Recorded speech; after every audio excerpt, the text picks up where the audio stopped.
Apple Inc., symbol AAPL on the NASDAQ.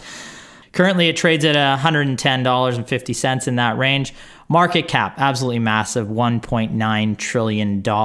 Apple, the iPhone company, designs, manufactures, and markets smartphones, personal computers, tablets, wearables, and accessories worldwide. It also sells various related services. Many of you have those services. And you ready? Yeah, I'm ready. Okay, we're going to set you to a minute starting now.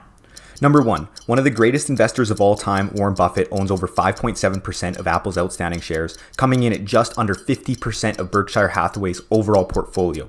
Number two, Apple has an economic moat as their customers are loyal and are willing to open their wallets for premium products, with Warren Buffett even stating that this is one of the reasons he likes the company.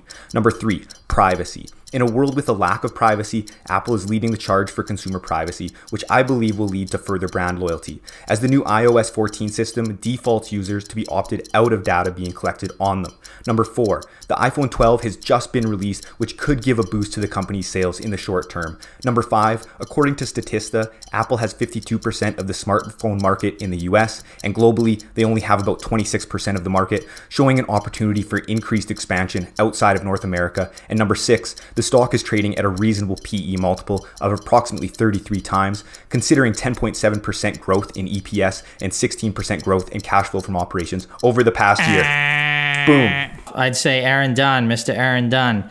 Are you ready? I'm ready. You are a go. 1. Growth has slowed substantially. Revenue increased only 1% in the most recent quarter and 5.5% last year. Reported earnings per share were down 4% in the most recent quarter and up only 10% for the year. 2. The valuation is high. Apple trades at a valuation of 34 times earnings. This is expensive relative to Apple's historic range of 15 to 20 times earnings over the past 5 years, and concerning when taking into account the decline in growth.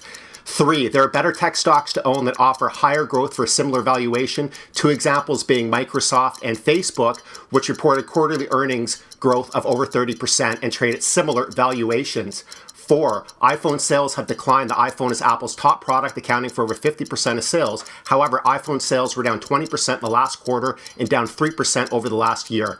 5. Technological innovation is waning. As a customer, I've noticed very few meaningful improvements in the iPhone over the last several versions. Done. Wow. All right, with a couple seconds to spare. He's a pro. There we go.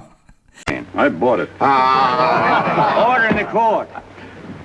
If I'm going to be a short term, like over the next year, I think that I'm not buying Apple right now. If I'm going to look long term, I would not bet against Apple. So it's really tough for me. I think I'm going to side with Aaron on this one.